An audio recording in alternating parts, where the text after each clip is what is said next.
Hi disciples and my eye watchers. This is Jetsu, and on my channel, I talk about God, His Son, His love for us, and His Son returning. And today I want to look at it's there's no need for us to store up wealth, because when you store up wealth, because especially when you look around and you saw what's going on, the end is near. And Jesus is telling us, the Bible is telling us, whatever we're storing up and think we're going to live forever, or for whatever reason we're storing up a lot, the Bible is telling us that you don't know the minute, the second, the hour Jesus is returning. You don't know the minute, the second, the hour you're going to die. So when you store up all of these wealth, you don't know what's the minute. Let's put it the smallest, the second. You don't know this in a split second what's going to happen. So this is what the Bible is telling us, and this is Jesus what's saying. Whatever you store up is going to be eaten by moth. So don't store up treasures on earth. Store up a wealth of knowledge in knowing the Bible. Store up a wealth of knowledge in knowing the Father and knowing the Son, because that cannot be eaten by moth. But whatever riches we store up will be eaten by moth. And for those who do stock market and all of those stuff, they're going to lose it. But that's not what the Bible is saying. The Bible is saying, put all your treasures and wealth and knowledge to know God and know His Son. Don't store up all His wealth, because it's going to be taken away. It's going to be eaten by moth, rot. So put your treasure in God. And let us all try to walk on the narrow path, because the narrow path is what's going to lead us to God through His Son. And treading on that narrow, rugged road is what's going to lead us to God. So today we're going to look at James, because James, as you know, was one of those disciples. We're going to look and see how James, what James has to tell us. All of them tell us a lot of stuff, because they were the believers that saw, and we are the believers that believe without seeing. We did not saw the disciples them. We did not saw Jesus. We were not in the first centuries. We were not in any of those centuries. This is our century now. And they said we were with Jesus. We saw the miracles that He does. We saw everything. So we are telling you guys now, in this century, we are the believers that saw. So we were there with Him. We were there with this man that called Christ Jesus. And we're telling you, we're there. We were there. So we're going to look and see what James has to tell us today, because like I told you before, all of them have a lot to tell us. So today we're going to look at James. We're going to look at James chapter 5, and we're going to do a little reading in James chapter 5 from verse 1 to about 19. And this is about building up all your wealth, all your treasure. Some people wants to be richer than others, and we can't take it nowhere.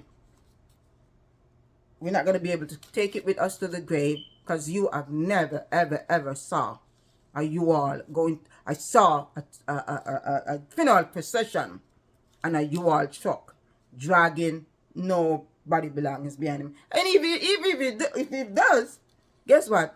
It's not going to be not going to be any use to the person who they're burying, because that person has no more life.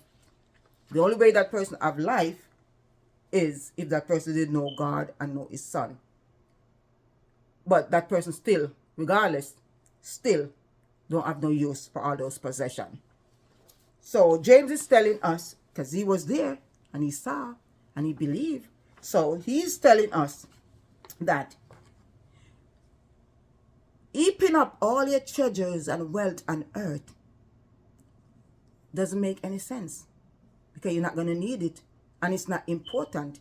And this is not what is important, because it's only going to lead you.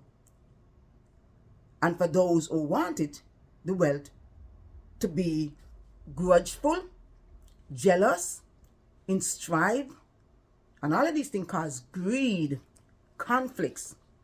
So James 5 is saying, 5 verse 1 said, go now, ye rich men, weep and howl for your misery that shall come upon you.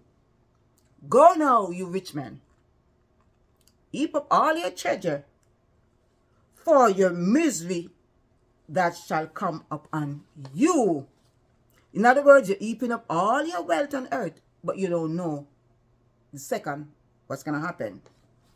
Your riches are corrupted, and your garments are much eaten. Your gold and silver is conquered, and the rust of them shall be a witness against you, and shall eat your flesh as it were fire. He has heaped treasure together for the last day. So all of those people who are heaping up wealth for the last day. Last day mean, it's just like we said, when we retire, we do retirement savings or whatever the case may be. But to be honest, you don't know if you're gonna make it to your retirement day. We heaping up all this wealth, but we don't even know if we're gonna live to see retirement day. So James is saying, they are filled with luxury, and their heart exalt their luxury, that they forgotten God. So we are filled with luxury, and our heart is caught up in luxury. It's all about what we want in the world. But remember, God has already told us, you can't love the world and love him. And he that loveth the world is against God, because you have to love God and hate the world. So if you love the world, it means that if we love the world, it means that we don't love God. Establish your heart for God and grudge not, or else you are condemned. So grudge not. Don't grudge those who heap up their wealth, because their wealth not gonna have any use to them, because tomorrow may be the second, or a second minutes they may gone. So don't grudge them for what they have, because they heap up all of that and believe they're gonna be around to see it. So the Bible is telling us, grudge them not. Don't grudge those people heaping up a lot of wealth, because you have more than them, because you have Jesus and you have the Father. And God and Father is above, God and Jesus is above us. So if you have God and Father, it means you are above those people. You are better off than those people who heaping up all those wealth. Behold the ire of the laborers who have reaped down your field, which is of you, kept back by fraud, riches and crimes of them which have reaped, are entered into the ears of the Lord of Sabbath. He have lived in the pleasure of the earth, and he has lived in the pleasures of the world, and being want, he have nourished your heart, and is in a day of slaughter. So you're gonna nourish all and heap up all your wealth and stuff, but a day of slaughter. We are in the days of slaughter. Because the Bible is telling us, James is telling us, we lived for pleasure, and we live for the earth. And God is saying, if you are for the world, then you're not for me. He have condemned and killed the just, and he doeth not resist you. Be patient, therefore, brethren, unto the coming of the Lord. Behold, the husbandman waited for the precious fruits of the earth, and had long patience for it until he received the early and the latter rain. So in other words, he's saying, be patient. It's just like the man plant his vineyard, and he's waiting for days and days until the rain comes and the crop grows, and it's time to reap.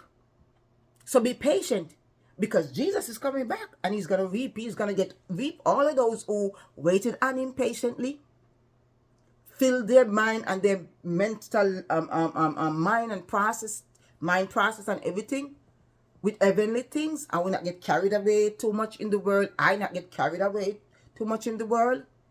The day of reaping is coming, when Jesus is coming back for the garden that he planted, the words that he planted unto us. And he's coming back to reap. Those who attach to the words and believe in the word and have faith and believe what he said. I am who I said I am. So you have to have that faith. You don't have that faith, it means you don't believe in God and what God says and what he sent his son. That he sent his son to die for us. That through his son, salvation is given to us. Through his son and only through his son, blood that's shed,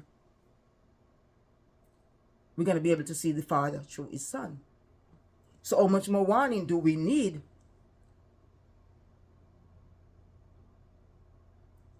to get that faith? Before, we could say the Bible was not in four corners of the world, but today, the way the world is rapidly advancing in technology, even in the bush, in the Amazon bush, they have a lot of tribes of people in the Amazon bush, and those tribes in the bush, as I watch documentary, they coming out now in society wearing clothes and stuff, and they were living in primitive. They were living primitive way. Back home, man used to live back then, way up in those Amazon bush. And I saw a documentary where they're coming out now in clothes and they're teaching them and everything. So yes, the Bible is spreading and the Bible is gone to the four corners of the world. Because who are we to believe that the Bible is not going to get to the four corners of the world? I'm talking the word of God is going to get to the four corners of the world.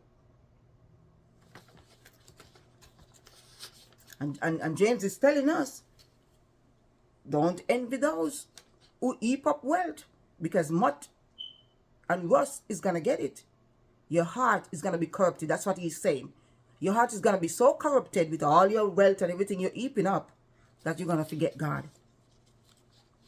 Because a lot of people, before they becomes well off, they used to go to church and stuff, and once they start accumulate those riches, they forget about God and stuff. James is saying, bear with me, my children, and take example of the prophet who suffer for my name's sake.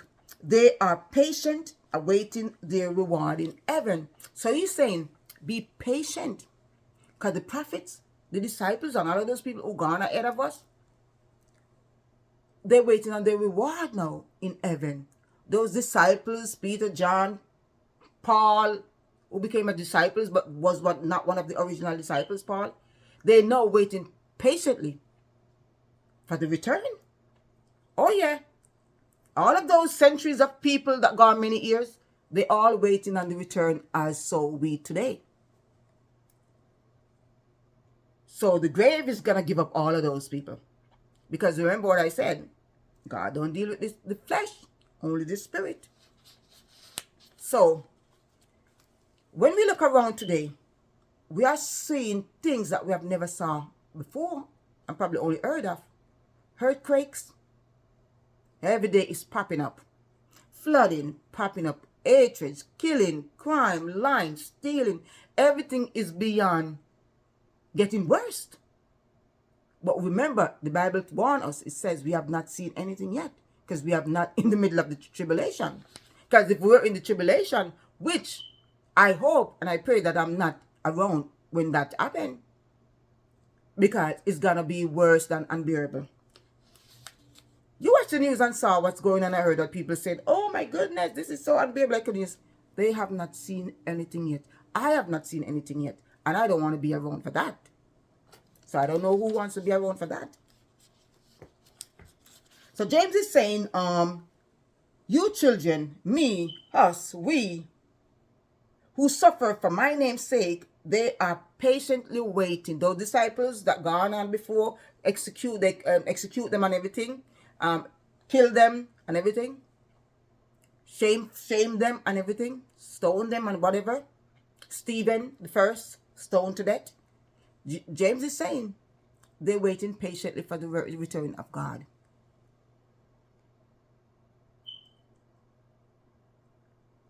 And what we are seeing going on now in our time, those people centuries ago, have not seen what we are seeing going on now.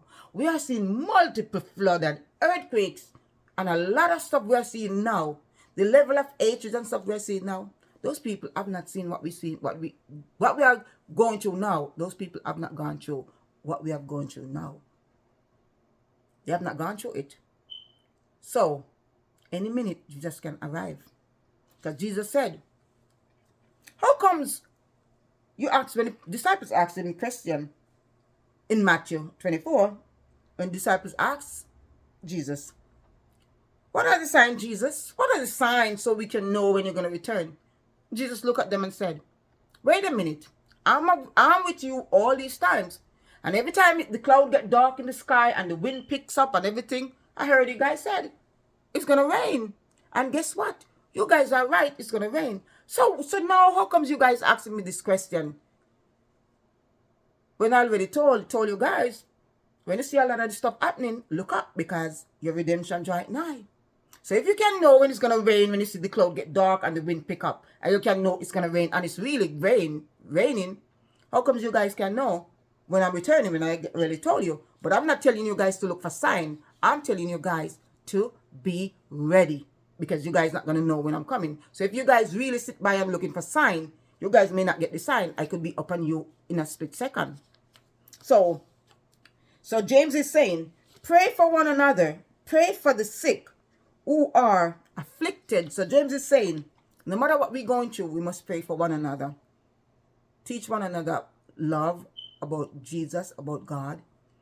And pray for one another for the affliction of the sick, whatever comes up on us. Stay focused, stay prayerful, stay love. Don't let people with hatred heart come and tell you, try to drag you over with them to hate other people. People come around me a lot of times and saying a lot of stuff. And everybody is free to speak, as we say in America, this is a free country, to speak their mind and say what they want to say, because the free country, freedom of speech, you know, you say what you want to say. But yes, be very smart and listen to what everybody has to say. But as my grandmother would say, pick sense out of nonsense.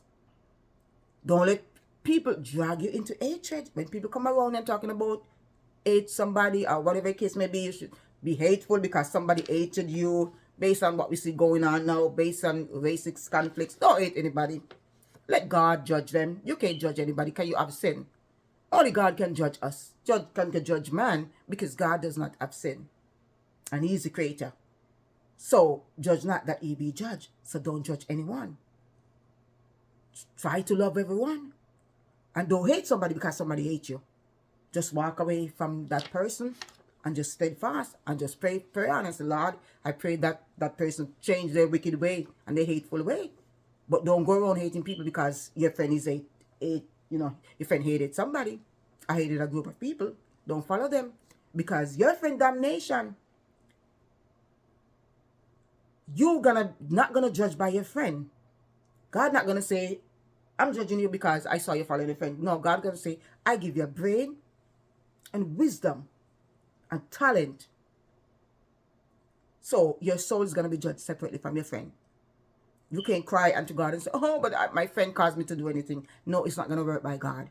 Because he make everybody in an individual spirit, individual soul, mind, body, knowledge, wisdom, everything separate. So James is telling us, don't heap up treasure. This is about don't heap up treasure because it's going to be eaten, it's going to be rot.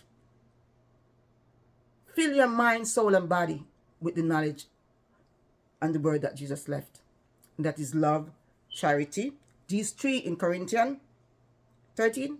But the greatest of these three, hope, faith, charity, is love. So until then, my fellow disciples, I just want to say, always remember, don't heap up anything because you don't know what the second bring. So until then, God first, man second. God first, man second. So until then, thank you and God bless you.